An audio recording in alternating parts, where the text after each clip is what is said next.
Good evening and welcome to our webinar, Dealing with Emotional Outbursts at Home and in the Community. My name is Angela Sullivan, Medical Project Specialist, and I will be your moderator this evening. This webinar is being provided as part of the Tourette Health and Education Program, a program of the Tourette Association of America in partnership with the CDC. During the webinar, we'd be very happy to hear from you and include your voice in the conversation. You may ask questions or share comments using the question panel on the right side of your GoToWebinar player at any time. We will collect your questions and address them during the Q&A session at the end of the presentation. I'd like to mention that funding for this webinar was made possible by our cooperative agreement with the U.S. Centers for Disease Control and Prevention. The views expressed by speakers and moderators do not necessarily reflect the official policies of the Department of Health and Human Services, nor does the mention of trade names, commercial practices, or organizations imply endorsement by the U.S. government. So it is my pleasure this evening to introduce you to our speakers. Dr. Keith Kaufman is a board-certified child neurologist. He is director of the Tourette Syndrome Center of Excellence at Children's Mercy Hospital in Kansas City, Missouri, and is also the co-chair of the TAA's Medical Advisory Board. He is the proud father of 3 children, 2 of whom had Tourette. Both of his children with Tourette were born after he had dedicated his career to the treatment of children and teens with Tourette syndrome. Amanda Kaufman is an educator with a master's in educational psychology from the University of Connecticut. She has more than 20 years of experience as an educator in the public, private, and therapeutic settings. She is currently a middle school teacher in the Shawnee Mission School District. Alrighty, without further ado, please go ahead with your presentation. All right, welcome tonight. We are going to talk about an important topic for you, which is dealing with your child's emotionality. And anytime they ask us to do anything, Keith and I are always like, yeah, sure. And then we sit down to write it and we start to figure out how we want to do it. So we're going to do something a little different tonight. And we have written our presentation as a choose your own adventure book. So as we go through, there are going to be lots of options for how you could respond to your child in a particular moment. And it's important that you'll have a poll and you'll be able to answer that. It's important that you answer how you actually would respond or how you're most likely to respond, and not what you think is the right answer. Okay, so here we go. Welcome to parenting a child with Tourette syndrome. You've accepted a difficult challenge, but then again, you didn't really have a choice. The path to success is not always clear and you may be led astray when making some difficult choices. Will you have a calm day today and strengthen your relationship with your child, or will you be blindsided by an explosion? So we have 3 different scenarios. We're going to start with the at-home scenario of setting the table. It is another rushed night at your house. Dinner has to be on the table in 10 minutes if everyone is going to get where they need to be. It is Timmy's job to set the table. He is watching YouTube in the living room. Okay, so we're ready for our first poll. If you yell from the kitchen for him to set the table, that's option 1. If you walk into the living room to talk to him, that's option 2. What are you most likely to do?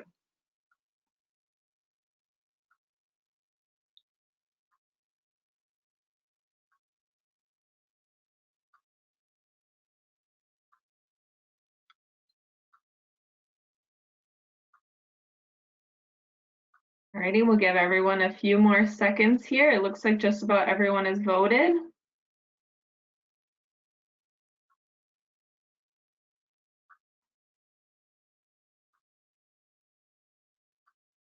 Can you repeat the question, Amanda? Sure. If you yell from the kitchen for Timmy to set the table, that's option 1. If you walk into the living room to talk to him, that's option 2. Alrighty, we'll give a few more seconds here.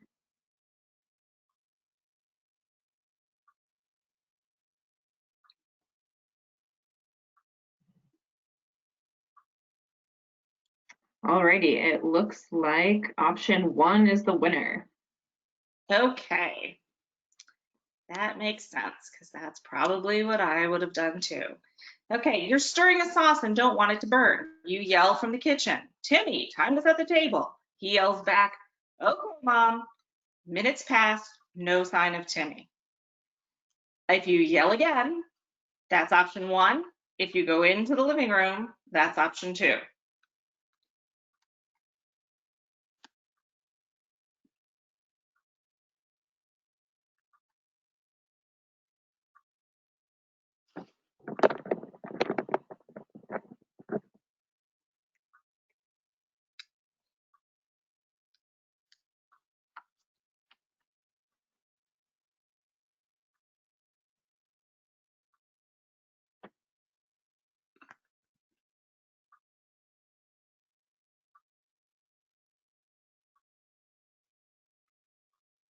All right, we'll give a couple more seconds.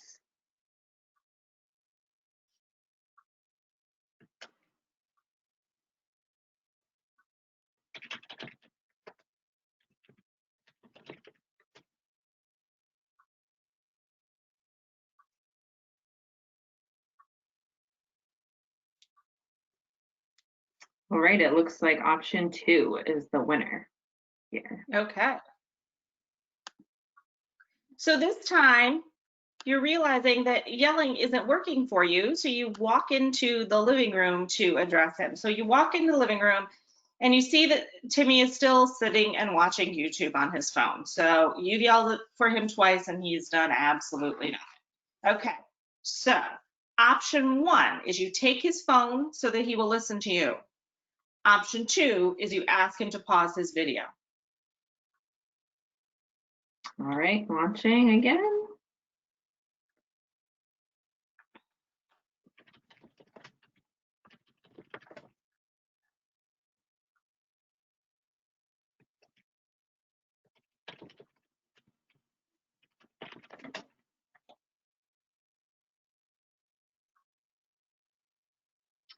All right, everyone seems to be coming in. We'll give a few more seconds.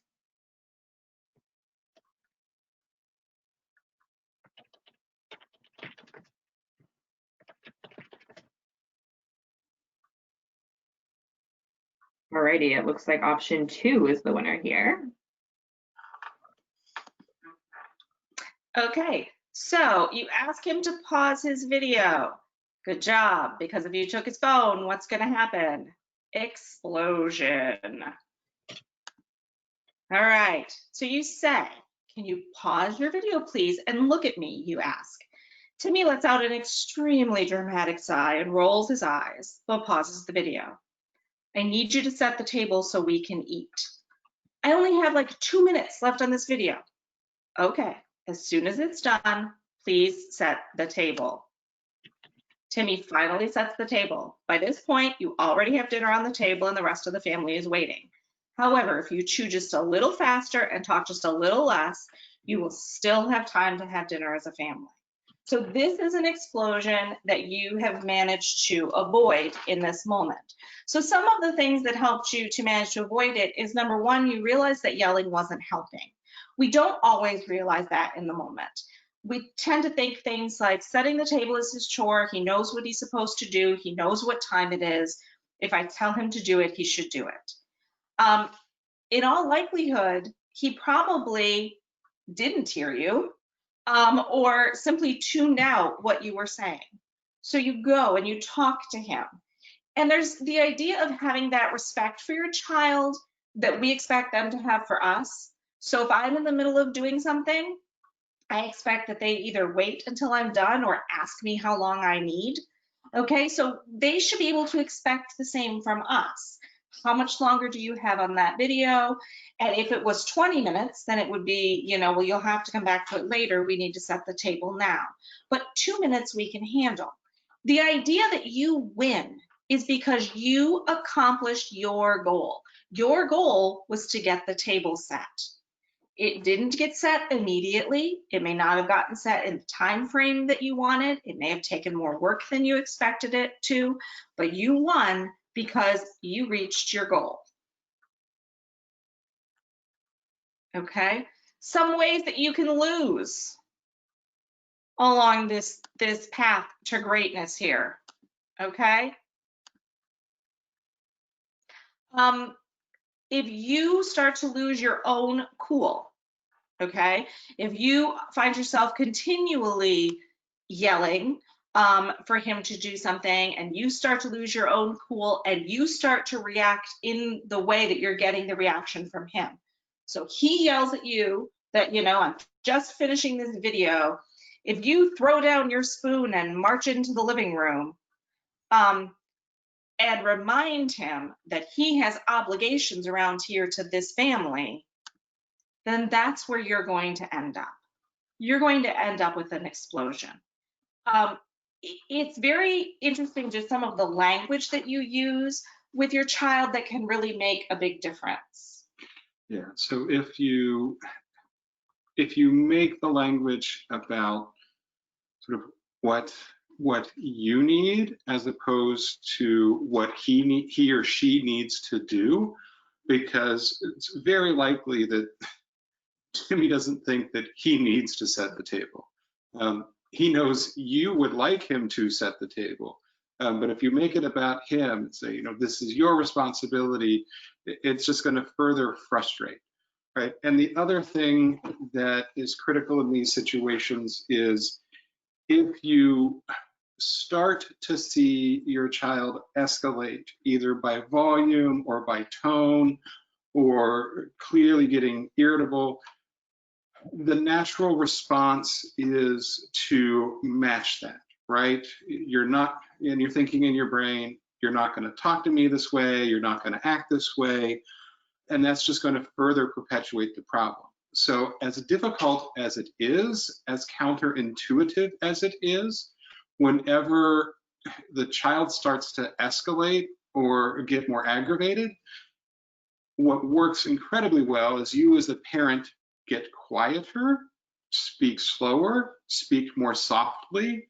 and with as much calm emotion in your voice as you can manage, because they then have to stop and slow down, and they start to think, okay, I just yelled at her and she's now calm, something's going on here and I need to pay attention. Mm-hmm. If you say to them, why are you yelling at me? And their legitimate response is, you're yelling at me, then you're both on the wrong path. If you are very calm in that situation and say, why are you yelling about this? Or you're very upset, what has you so upset? Then they can start to actually hear that question from you. It also depends on what you find when you walk into the living room. So this is modeled after our own teenage son that we have at home. And if I were to walk into the living room and find him watching a YouTube video, that's exactly what I would ask. You pause the video and listen to me.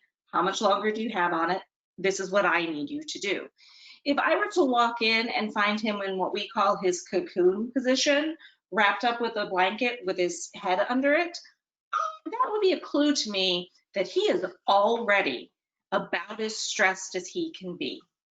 And if I don't have time to deal with helping him de-stress right now, I'm going to set the table myself. Yeah. If he walked in the door, threw down his backpack, stormed up to his room and slammed the door, it's probably not likely that 15 minutes from now, I'm going to get a lot of response to come set the table. Now, if it's an hour later, then, I can probably take the same approach of you've had some time to calm down.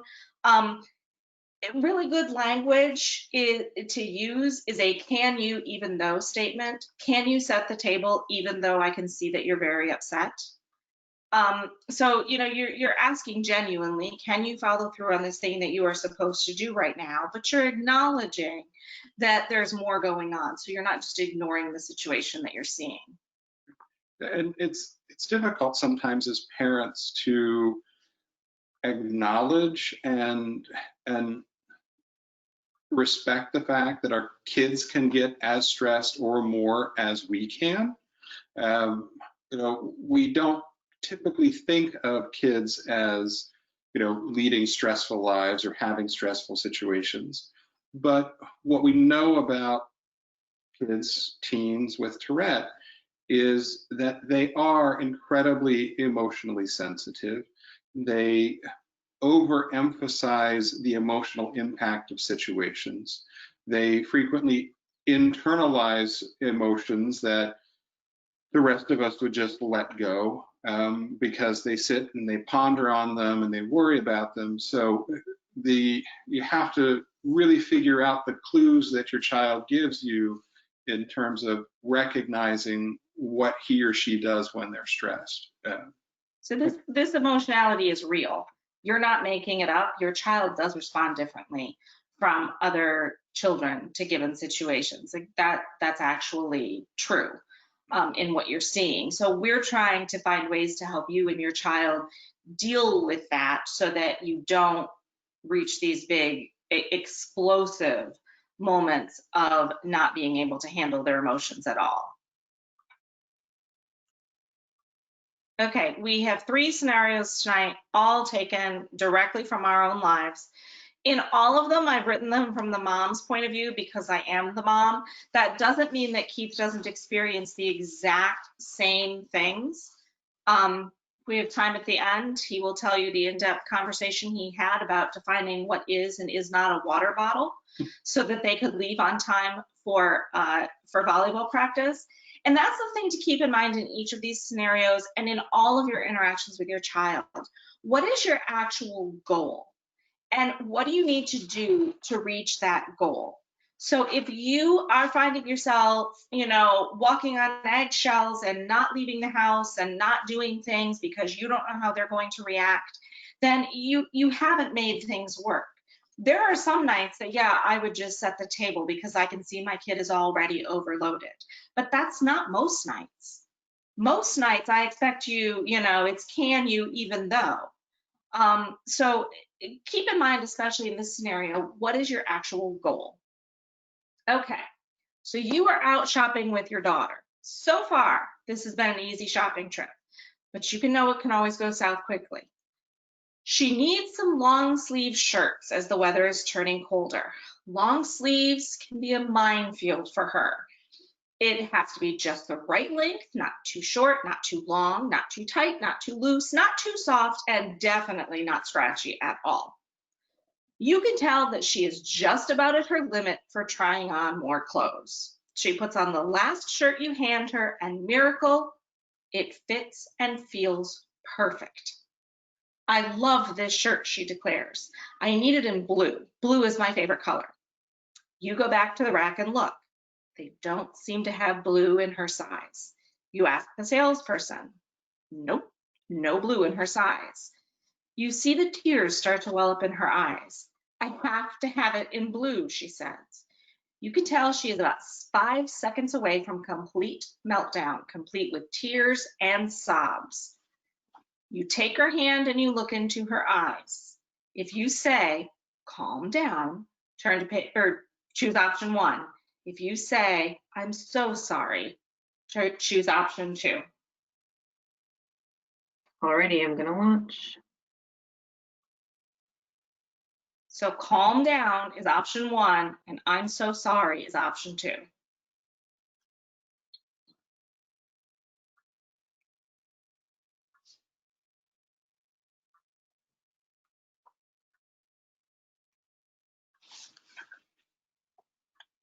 All right, we'll give it 10 more seconds.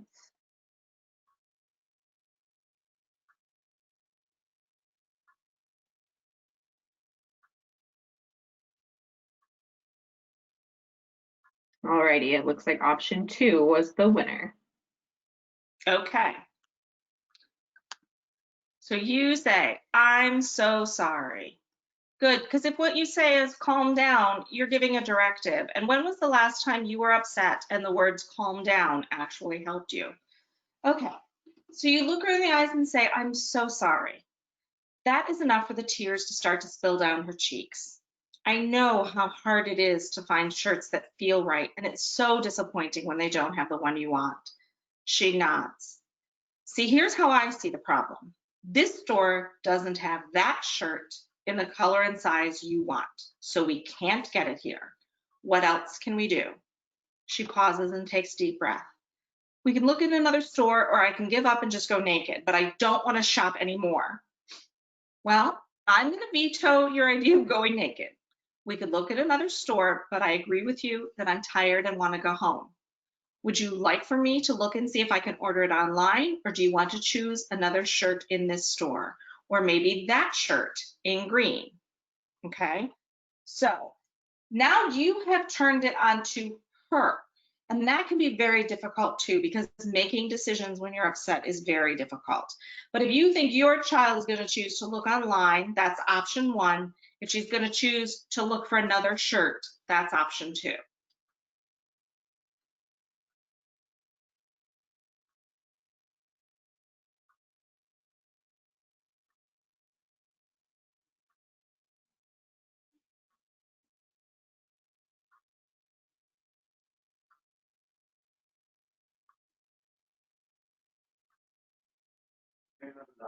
We'll give it a few more seconds here.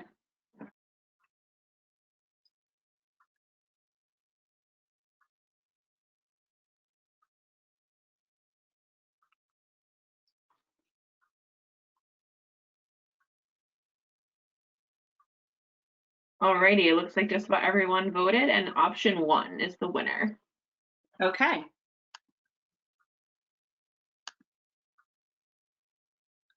So you say, let's look online and see if we can order it, she says. The tears have stopped now that there is a plan. You pull out your phone, pull up the store's website, and search for the shirt. There it is, in blue, in her size.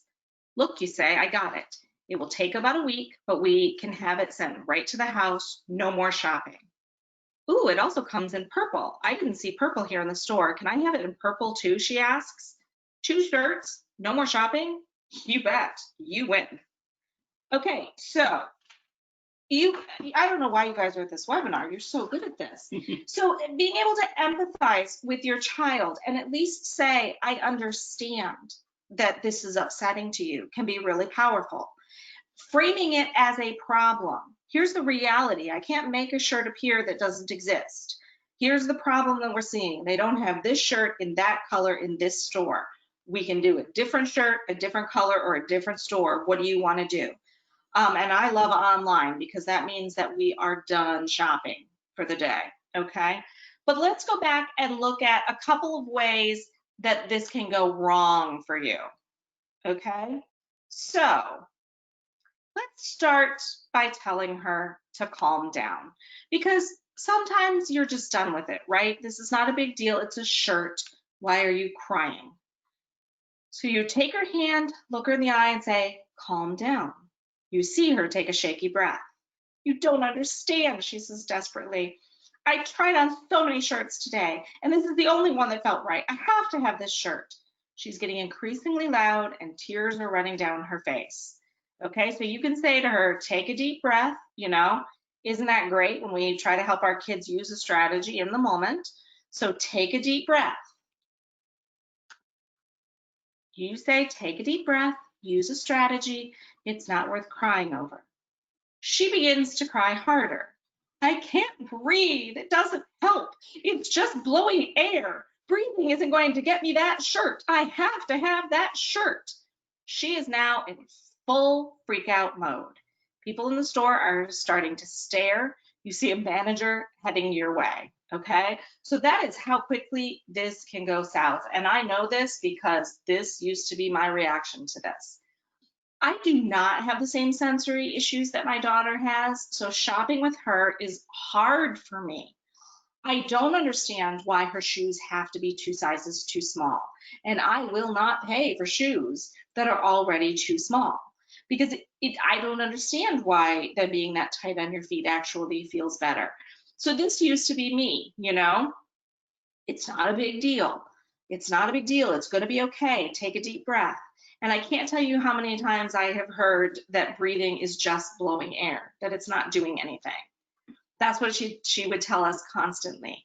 So you have to be better than I was at taking the position that you may not think this is a big deal, but if your child is getting very emotional over it, it's a big deal to them.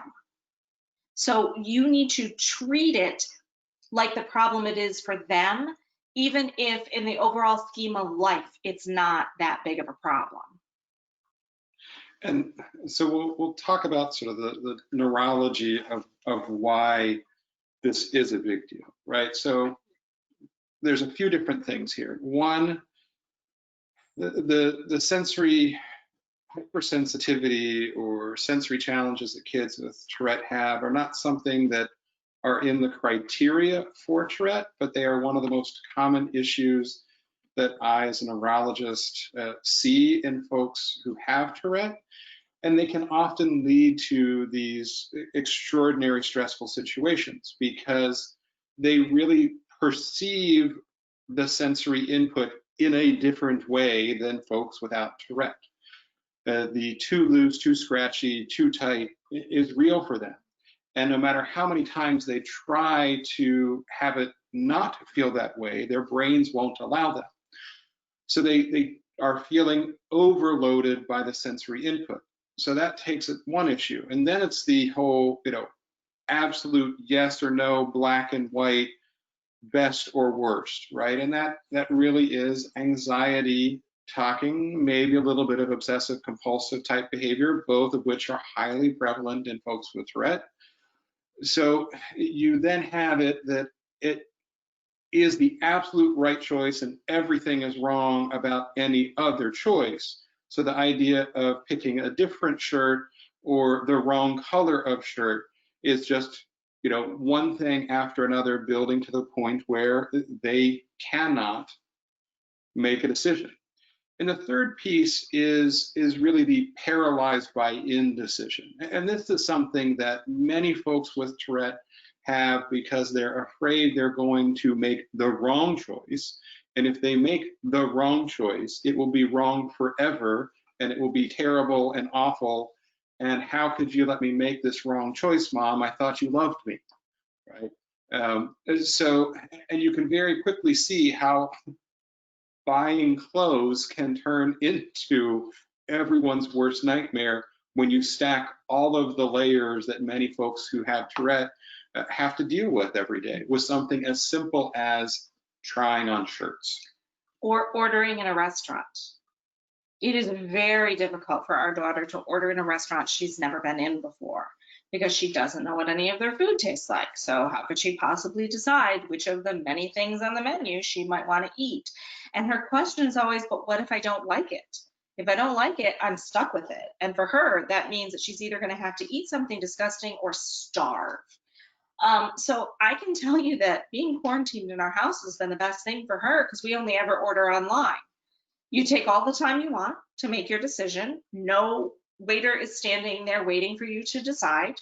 And if you don't like it, there are always chicken nuggets in the freezer. Well, and you can change the online order. If there's something on the dish that you don't like, you can just click the click box instead of having to say, well, I don't want this, but I don't want to upset someone by saying I don't want it the way you made it. Right. Our son used to have to practice no red onion. Right. I would like this with no red onion. Is that how I say it, Mom? Yes, that's exactly how you say it. So helping them to practice through some of those situations is helpful too. And some of the parenting advice that you get is hard to follow sometimes. I'm trying to find the one. Oh, here. Okay. So you're supposed to help your child to problem solve. Well, when they're very upset, they have difficulty problem solving. So, like you saw in the first scenario that led to the win, she couldn't come up with any ideas. We can keep shopping forever, which I don't want to do, or I can go naked. So it is okay. It is not appropriate to stand there and say, well, I think you can come up with some better solutions than that. It's okay to say, well, I'm not going with those solutions. Here are some things that I'm thinking. I am not buying you shoes that are already too small before we walk out of this store. So I'm thinking we can try a different style, or you can try to wear an extra pair of socks with these shoes. Those are your options there. And what do you want to try? And if they still don't know, then I think your best option is. And sometimes your child will go with what you think is the best option. And sometimes your child will go with whatever you think is the worst option. So you might want to know that ahead of time about your kid before you're offering them options. You know, but in this one, you're leading her out of the store because you're just done. And you're saying things to her like, you're embarrassing me, and we're going to go to the car until you calm down. It is embarrassing when your child is throwing a fit in public. It is embarrassing when your child is crying over something like not being able to find the right shirt. But it's embarrassing because we tend to assume everybody else is focused on us. And the truth is, nobody is focused on your child as much as you are, okay? And if they are, then you've just given them a really good story to tell somebody else about their, you know, trip to Old Navy. Like, it is not going to change your life any, okay? But, you know, you can hear her, no, I'll get another one. I'll try on other shirts. I have to get a shirt. You can't make me leave. Let go of me. You know, it's really difficult to give up on that situation. And that's where the child is. Your child knows she needs a shirt and that you're leaving without a shirt and that you failed to reach this. And our kids can tend to internalize that as they failed. They got upset again. They did it all wrong. They failed to do that. And that doesn't leave either of you feeling good about the day that you spent together. Okay, so we wanted to add one scenario about what it's like when siblings fight. And this was really difficult for me. Keith was like, we need to talk about what, you know, conflict between siblings. We talked about conflict in the home, and outside of it, what about between siblings? And I said, I don't know how to write this scenario because I don't know what our choice should be other than, but did you deserve it? So we really had to talk about, you know, what would we do in this situation? And why do I say, but did you deserve it, when a kid complains to me that another kid has hit them? And the reason is because we're using humor. So when you want to just deflect a situation, you can use humor to be able to do that. So when my two kids are in a fight, which is daily occurrence now that they are in the house together all day long. And teenagers. My goal is not to figure out who was right and who was wrong. My goal is to end the fight and be left alone. So keep in mind the goal. Okay. So you're finally sitting back in your comfy chair with your glass of wine and a cat on your lap when the screaming starts. Get out. I hate you. Get away from me. Ow, I'm telling Mom. Your youngest child runs into the room. Mom, he hit me. Punish him. He isn't allowed to hit me. Your oldest child stomps in after. Stay out of my room. But you hurt me. So I think that we can establish that your best option is not to look at your youngest child sigh and say, but did you deserve it? Because that is going to lead to an explosion on the part of your younger child. They're not in a place right now to be able to think about what was the consequences of their prior actions. So trying to help them say, well, what did you do? And then what was his role in it? And, you know, did it make sense that he would hit you? This is not the time for that. So Keith says that we should listen to them instead. He gets to go to work. What does he know? So if you look at both children and say, one at a time, youngest to oldest, tell me what happened. So you've set the parameters by which you're going to mediate this. They can only talk one at a time. The youngest is going first, okay? So don't say something just general like, tell me what happened.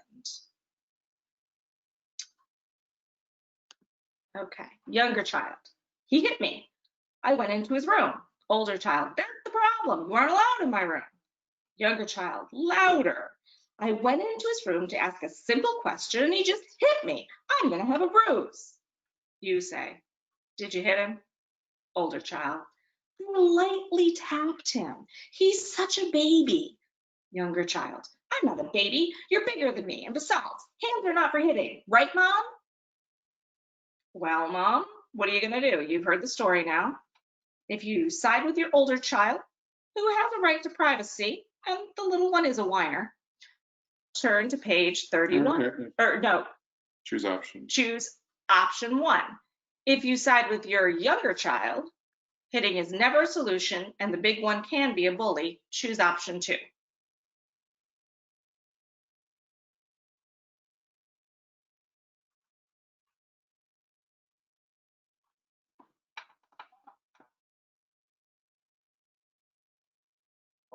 Give everyone a little bit.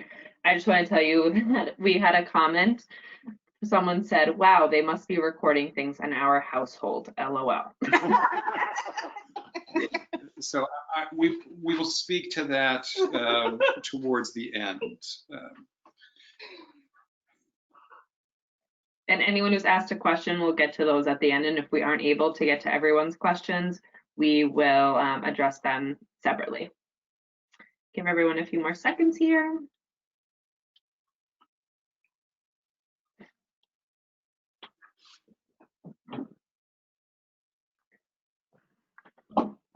Okay, it looks like option 2 is our winner here. Okay. So the important thing to keep in mind here is that if you have chosen sides between your two children, one of them is going to be very upset by that. I would have chose option 1. Let me make sure the doors are closed because the younger one is kind of a whiner. And it still would not go well for me, okay? Once you're choosing sides and you're saying you were right and you were wrong, somebody's going to be very upset about it. And you could help them then work through trying to understand why they were in the wrong in this particular situation. But that's not what I want to do, okay? I want to find where the cat ran off to when they started yelling, and I want to drink my glass of wine. I don't want to mediate this. That's not the goal. This argument's going to happen a million times. If I ever choose to mediate this argument, there will be an opportunity to do it.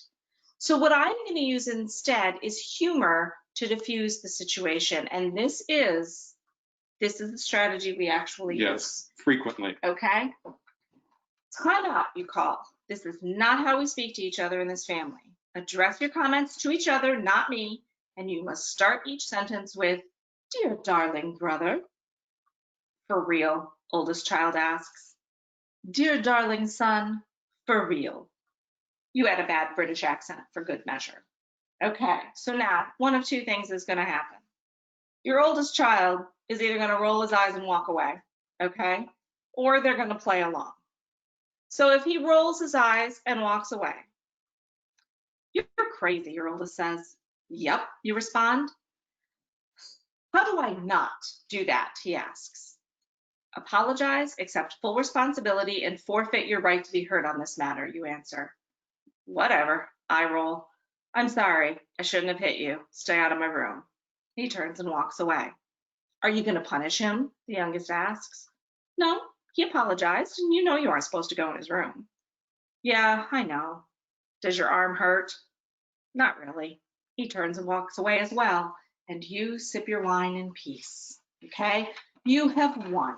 You made a really stupid suggestion. They refused to go along with it, and it doesn't matter. They're both gone. But it's more fun when they agree to try. Okay. Large sighs as they turn to each other. "Dear darling brother, stay out of my bleeping room." He gives you side eyes. You let it go. "But you can't." No. You must start with "Dear darling brother." Another sigh. "Dear darling brother, I shouldn't have been in your room, but you still can't hit me. That's not right." Smile this time. "Dear darling brother, if you go in my room again without my permission, I will hit you harder." The younger child looks at you for backup. You gesture for him to continue. "Dear darling brother, can I just borrow your Game Boy? That's all I wanted, and you never use it anyway." "Oh, yeah." He glances at you. "Dear darling brother, you're welcome to it. Just knock next time, man." They walk away together. You sip your wine in peace. You win. So by giving them a humorous way to sort of diffuse the tension between them and be able to talk this out, you have given them a way to actually talk this out. And keep in mind your goal, okay? I'm not going to address the swearing right now because my goal is not to address my child's potty mouth right now. That's a goal for later. I'm not even going to address right now in the moment that he can't go around hitting his brother, okay? I'm going to address both of those things later with that kid. But right now, all I'm looking to do is diffuse the tension between the two of them. And that worked. So you don't have to take everything seriously. Our kids do say that our primary parenting strategy is mockery and sarcasm, and that's kind of true. So we do use the dear darling brother thing. We also will, when somebody's being over dramatic, we will claim that we are only going to speak in the tones of a Lifetime made-for-TV movie, and start to be really over dramatic about everything. Or we'll overly agree with them. Oh, you are correct. This is the worst thing that could possibly happen. The fact that he entered your room is just life-ending for you. And really make it as absolutely ridiculous as possible. Because it is incredibly difficult for anyone to maintain anger and frustration when you point out the fact that sort of what they're claiming is really not as big of a deal. But if you make it sort of as dramatic as they're presenting it to you, they'll start to realize, okay, I did overreact this time. Now, this works with our kids who are all now sort of late elementary to high school. This is not something that works obviously with little ones, right? With little ones, you can't sort of use the sarcasm and drama that we do now with our teenagers. And what you have to do with them is, whenever these kind of blow-ups happen, talk about it afterwards and say, okay, I know you were upset whenever this happened. Help me to understand why you got so upset. What was so bad about what happened that you lost control, right? And you have to sit and talk through it. And talking through it then helps you and your child to understand, okay, if this happens again, I know as your parent what I may have done wrong to contribute to this, or what I said wrong to worsen the situation. And your child knows, okay, the next time I feel this way, I have other ways I can react. And trust us, this is not something that we learned and developed overnight. And it's not something we do well all the time now. I saw a post on Facebook that said, you can have a pleasant night at home or you can do math homework, but you can't do both. And I thought, that's my life. Because if there's one thing that our daughter and I are going to scream at each other about, it's math. So, we're not always perfect, and I do lose my cool. And the important thing is that I then try to model what to do when you lose your cool. And I will take a deep breath, or I will step away, and then I will apologize and do it sincerely. I shouldn't have yelled at you. That wasn't right. I got very upset, and I didn't do a good job of dealing with my emotions. They need to see that model. That's what we're going to expect them to be able to do, right? So we need to be able to model that this is how actual people do this. So one of the comments that Angela had mentioned earlier was the fact, somebody said, it sounds like they're recording things from my house. And that's what I want to assure all of you as the neurologist who takes care of folks with Tourette. This is one of the most common things about Tourette that isn't on the surface of Tourette, right? This isn't anything when you read about Tourette, you read about the tics, you probably read about the anxiety or the ADHD, but this explosive behavior, this emotional sensitivity is one of the things that is also the most common. It's also one of the things that most people don't want to talk to their doctors about, because it may feel embarrassing to say, okay, my kid does this and I think it's because I'm parenting him or her wrong, and I can't seem to get past these kind of things. It may be that, you know, the way you approach these episodes is very different with whomever your parenting partner is. And you don't want to bring up to your doctor or your child's doctor, you know, well, we've got this problem and we're struggling as a family to figure out how to deal with it. And it seems like we're not getting anywhere because we can't agree on how to handle it. We were there, you know, a decade and a half ago because of just the way we both are, right? I'm a neurologist. I'm analytical. I'm precise. And I'm a problem solver, right? I'm a physician, right? So my job is people come to me with problems and I say, okay, here's what I think's going on and here's what we should do. That doesn't work when you're trying to parent kids with Tourette. I was nowhere near the Tourette neurologist that I am now before we had our kids with Tourette.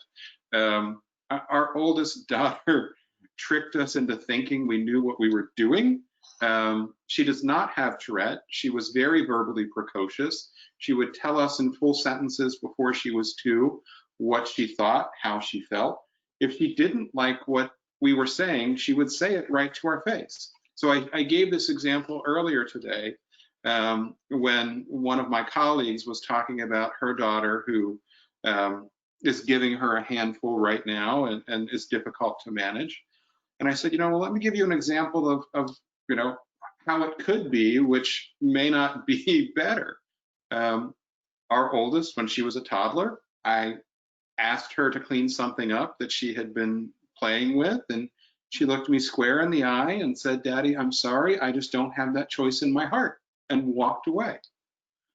You know, I got beat by a toddler in terms of how to manage it, but you know, that's much different than, you know, carrying your kids screaming, crying out of stores. Which we've also done. Yeah, and it's managing and parenting this aspect of Tourette is one of the things that almost all of my patients that I see struggle with the most, because there is no guidebook for how to deal with this, how to manage this. It's counterintuitive to everything you think you should be doing as a parent, right? You should be forceful, you should be firm. Yeah, sometimes that's right. But with this emotional sensitivity and emotional reactivity, that is a huge part of the Tourette picture. As we hopefully have been able to demonstrate, taking those approaches can blow up right in your face. And, you know, we definitely believe in the problem-solving approach too, like helping your children actually to solve problems. But that doesn't happen in the moment when the tears are already flowing, or, you know, when you already see the balled fists. That's not the time to problem solve. You have to come back and problem solve later and apply it to the future. So you also need skills in just diffusing the situations, which is what we were trying to show you. But that's not to think that nothing, I certainly don't want you to think that there's never a slammed door in this house. This is not going to solve your kid, because your child's not broken, so there's not a fix to it. It's who they are. So your goal is to reduce the frequency and the intensity of their emotional outbursts, not to eliminate them. And the other piece is to help them recognize and identify their own warning signs for when they're getting there, right? So the amount of explosive episodes we have now that our kids have learned to recognize what upsets them, what sets them off, and they can verbalize. I'm getting really upset right now. And you know, that we're able to say, okay, let's stop, pause, take a break before it melts down. Okay, are there questions? Oh yes, lots of questions. Okay. So we definitely won't get through all of them. I'll just say that now, but we'll get through as many as we can, and we'll address them after. Okay. Yeah. So, Can you speak to the importance of validation with children who have TS, even if as a parent we don't get the issue? Yeah, you've got to, validation is important because then your child feels seen and they feel normal. That this is not some crazy thing that's taken them over or that you don't understand them. So just being able to see, to say things that you're also teaching them to recognize. Uh-oh, I can see that you're on the verge of tears, or I see that your face is all scrunched up. You're very angry with me right now. Or, oh, yes, this is so disappointing. Even if you don't feel it's so disappointing, I can see it's so disappointing for you is an okay thing to say. I mean, think about the last time you were upset. If your spouse said to you, what's wrong? It's really not that big of a deal. I think I would then have an explosion. And part of the validation is hearing directly for your child who has Tourette that this is a part of Tourette, right? Because this is one of the things that, especially as the kids get older, if they don't know that this is a part of what they're doing, they start to internalize and say, why can't I be good? Why can't I behave? Why can't I control my emotions? So every patient and family that I see whose children experience this, I talk to the whole family in the visit and say, this is a part of the whole Tourette experience, and we can help you with this too. And that very frequently, helps improve the situation immediately once everyone knows, yeah, this is real and it's a part of it. And when our kids were really little, like preschool age, we wanted to help them to externalize that too, like not internalize that there was something wrong. So we talked about all of the symptoms of their Tourette as the monsters in your head that make you do things you don't want to do sometimes. They make you say things that you didn't mean to say. They make you move in ways that you didn't mean to, and sometimes they make you very upset. And so then we could easily talk to them about, okay, is it a good monster day or a bad monster day? Like how basically being able to gauge how much is your stress level right now. And how do you calm those monsters in your head? And we could talk about that without just saying, are you doing okay today? Because how many times can somebody ask you if you're okay before you really start to wonder maybe you're not okay? Next question. Great, thank you. As a couple who seems like you're on the same page, how do we handle a partner who understands these concepts but cannot seem to disengage themselves from the emotions of the situation, and who may very well be neurodiverse themselves? So I'm going to take this one. So this is a very complicated question. It can be a very complicated question. So since we know that the Tourette is hereditary and the things that go along with Tourette, anxiety, OCD, are also very strongly hereditary, what you have to figure out is the reason that person can't sort of step back is because he or she has the same behavioral tendencies as your child who explodes, and therefore is going to struggle significantly with their ability to stay calm and rational, number one. So that's one of the biggest things we see, I see as a neurologist. Number two, dealing with emotional people is not comfortable for many people.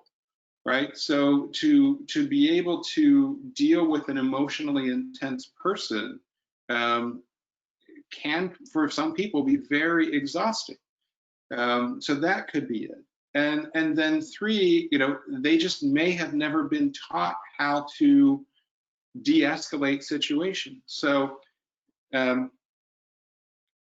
one tool that we use, in terms of we as husband and wife, and we as the Tourette Center here in Kansas City, is for everybody who faces this challenge, one of the best ways to guide you through how to handle this is the book, The Explosive Child by Ross Greene, because it really breaks down how to anticipate these situations, sort of the warning signs for these situations, how you can present information differently to your child to prevent the explosions from happening. And the way I prescribe, so I actually prescribe reading for my patients and families. The book comes with a prescription. Each partner has to read the book, and then you have to sit down together and decide and discuss how you're going to implement these strategies for a better quality of life. Sometimes that doesn't get you where you need to go, and sometimes as a neurologist, we recommend and prescribe family therapy, because sometimes you need an outside third party to say, okay, where can we find the middle ground to get through this so that we're not having these struggles all the time? And more practically, just between the two of you, you need to get on the same page. I have trouble disengaging. Like if I've chosen to engage, oh no, it's going down. You know, we are finishing this math homework together. So Keith and I have created some shorthand between the two of us. Okay, so sometimes we will say things like big deal, little deal, you know, very quietly to each other to try to help you put that in perspective. But if I've completely lost it, he will step in and say, I've got this. And we have the agreement outside of this that if I hear those words, I got this, I have to leave the room. And I don't get to come back in and, you know, shout something else. I have to leave the room and I have to let him take over in that particular situation, because it's beyond the point where I'm going to be able to handle it, but I don't recognize that on my own. And it goes both ways. So, you know, having just a couple of those little shorthand type of things that you can say, because you can think that you're on the same page with how you're going to handle this until you're actually handling it. And then somebody loses their cool. Next question. Alrighty, great. How do you set parameters around decision making? For example, choosing a Halloween costume. It must be under $30. School rule is no weapons. OCD kicks in and he is online all day, every day, and can't choose a costume. He wants me to search online with him until I am fed up and really do not care what costume he chooses. Eye rolling, defeat is him. What do you do early on to set parameters for decision making? I think those parameters are great. I would say, so go ahead and look and choose, you know, whatever he can handle, 5 favorites, 10 favorites, and then let's talk about them. Yeah. And then at that point, when he has his 10 favorites, you're going to make a decision before you walk away from that computer. And the thing that we use all the time is least objectionable alternative. Right. When there's no perfect solution, which is the one that's the best? The one that's the best. Okay. We have rules about Halloween in our house. Thankfully, our kids are kind of aging out of that, but you weren't allowed to talk about Halloween until the first day of school. Like, because I'm not thinking about your Halloween costume in March. So yeah, as long as you're real clear on those parameters, it's a great way to start. And you know, we're thinking about Halloween because we're in that season, but this same kind of thing happens all the time in my office pertaining to, like, I want a pet. And you know, obsessing over a pet, or obsessing over the next video game, or the next this or the next that. And yeah, you know, in the world of possibilities, pick 3, pick 5. Once you've got your 3 or 5 that are good choices, you know, you like all of these, you can't. And the other thing is, since you like all of these, you know you can't make a wrong choice now. Mm-hmm. So whichever one you choose is going to work. And so the sort of building up of expectations is another big piece of the whole Tourette thing. Everything's going to be perfect or it's going to be awful. And that's why sort of setting, you know, these are what you know you already like, so you can't make a wrong choice and it'll be okay. Next question. Great, okay. So the next question is, I have been practicing these strategies sometimes better than others. The challenge is that there is such a small window for connection with my daughter, who is in her room all the time, and repeated attempts to ask her to do small tasks don't get action. What do you recommend when someone is in a heightened state most of the time? So that's difficult to answer without some detail. So here are things that I'm, as the neurologist, thinking. You know, why is she in her room all the time? What is it that she enjoys about being there, or what is she trying to avoid by being there?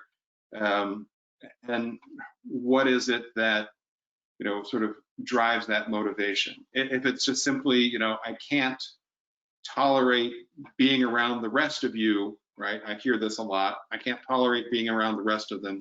Then do it in increments, right? Today, give me 5 minutes. Next week, give me 10 minutes. Next week, give me 15 minutes every day, you know, so you build up to it.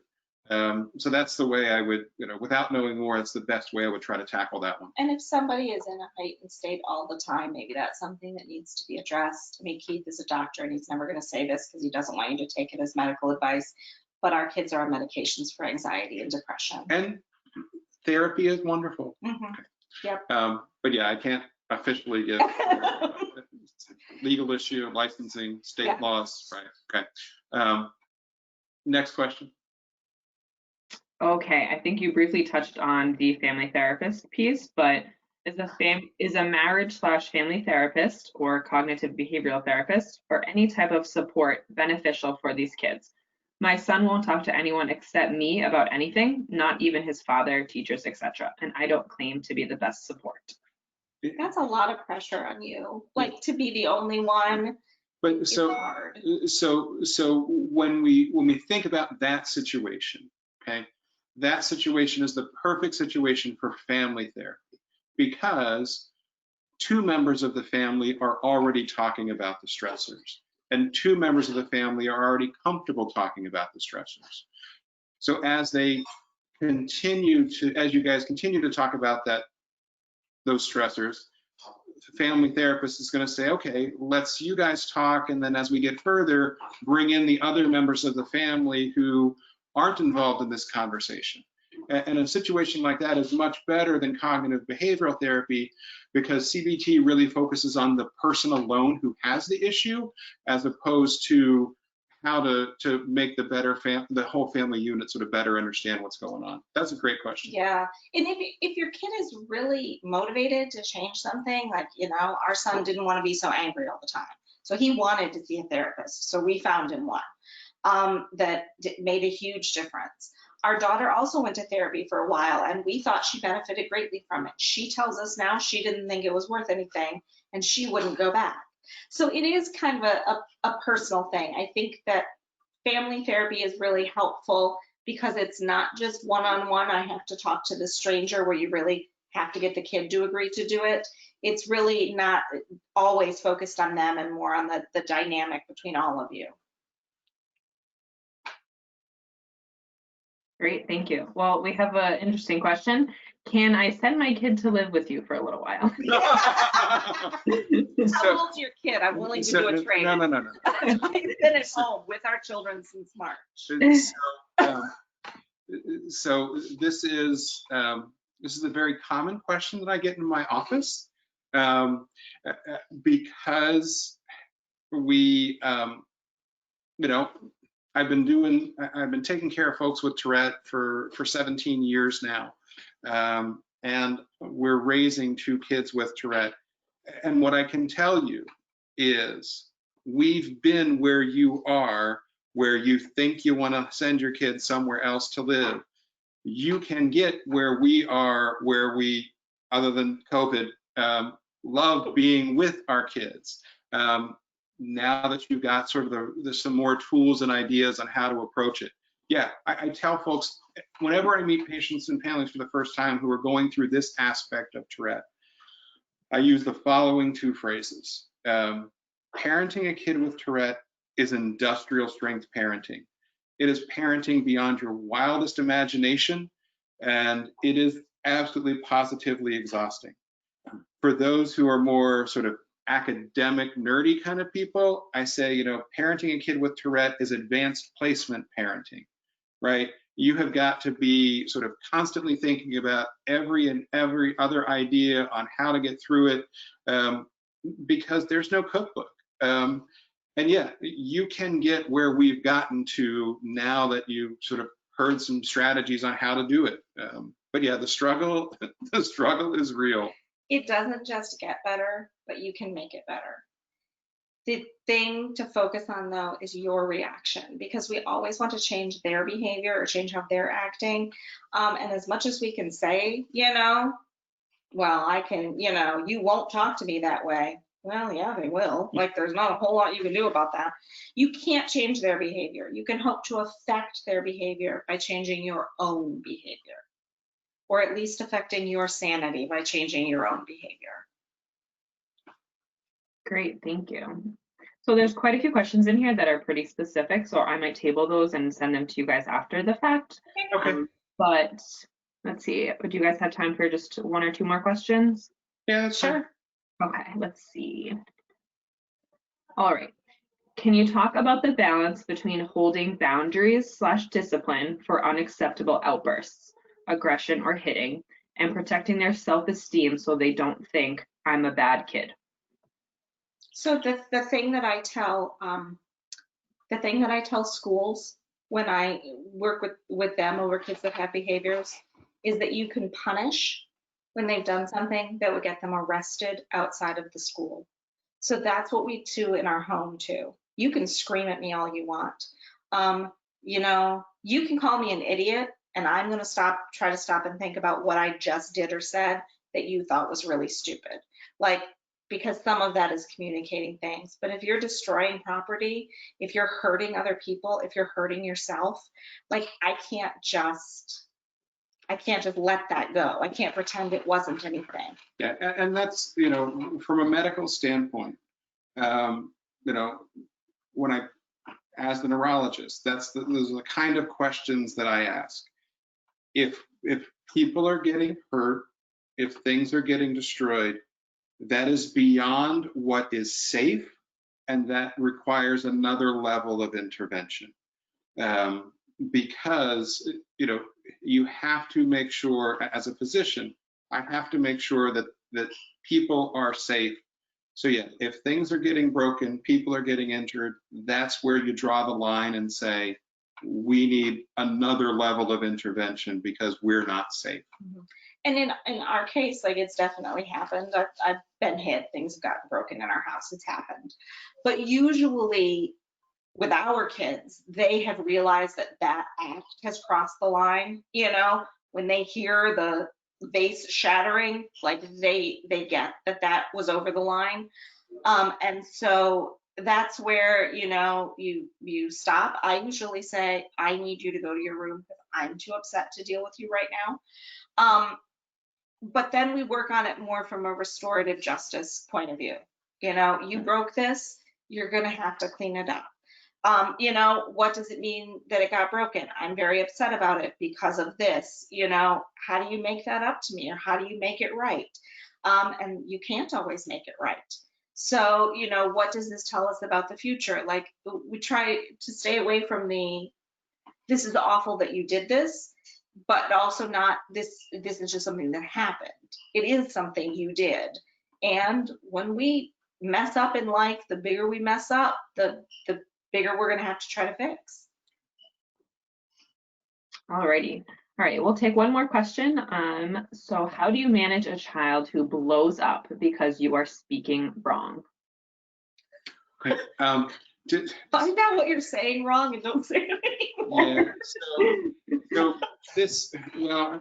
So I'll field this one because I hear this all the time in my office.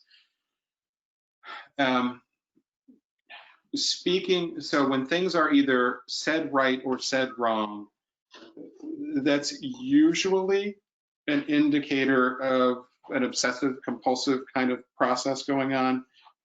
Because if it's that clearly right or wrong as it pertains to words, then what I ask as a physician is, what is wrong about what I said? And that's the great way to open up the conversation with your child. Okay, I understand that what I said was wrong. Tell me why it was wrong, or what about it was wrong.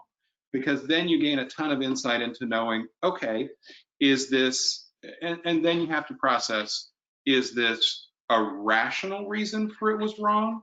Or is it an irrational, sort of based in a compulsion kind of situation? And then you know, okay, what direction do you have to go next? Sometimes it's just, and it may turn out that what was wrong wasn't the word, it may be the tone, right? Because remember, we talked about the overestimation and over-interpretation of emotional content in folks who have Tourette, right? They are very emotionally sensitive. So it may be that you said it wrong because they interpreted your tone as being upset or angry when it wasn't. And if they're misinterpreting tone, it helps them to do exercises like, you take a general sentence like, I'm going to the store. Now say it happy, say it excited, say it upset, say it angry, so that they can, and then talk to them about, oh, I could tell you were angry because your voice got louder and your eyes got smaller and so that they can start to help to interpret that. And if it's an OCD thing, like, sometimes you got to go with it. We used to get asked the question multiple times a day, are we made of meat? And the correct answer was yes. That was the correct answer. No other answer was correct. Our older daughter loved to give other answers. Well, we're made of meat, but I've never tasted it. And huge explosion. That was not the answer to the question.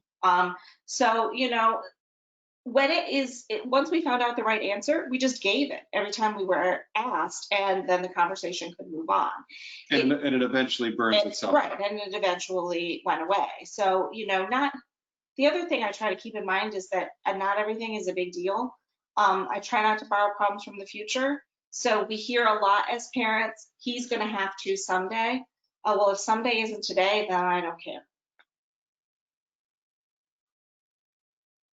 Wonderful. Thank you both so much. The last comment that I have here is, forget sending the kids to you. Can you just come live with us? We will feed it. Where do you live? I think it much depends where they're living. Alrighty, so that is all the time we have this evening. Like I said, there were many questions that we didn't get to answer, but I will send them to the coffins and we'll work on getting you your answers back. If you do have any questions that were unrelated to this presentation tonight, we do have a full-time information and referral staff at the TAA who would be more than happy to answer your questions. You can email support@tourette.org or give us a call at 1-888-4-TOURETTE. So thank you both so much for a wonderful presentation and discussion. Once the webinar is closed, everyone will receive a survey on the presentation. We would be greatly appreciative if you would complete that and provide your feedback. You will also receive a follow-up email within 24 to 48 hours with a link to view the recording of tonight's presentation. Additionally, the webinar will be posted on the TAA's YouTube channel for those who are unable to participate today. We encourage you to reach out to us about this webinar or for any other ideas and suggestions you may have. On behalf of the Tourette Association, thank you again for joining us and taking the time to view our presentation. Have a great night, everyone, and thank you again.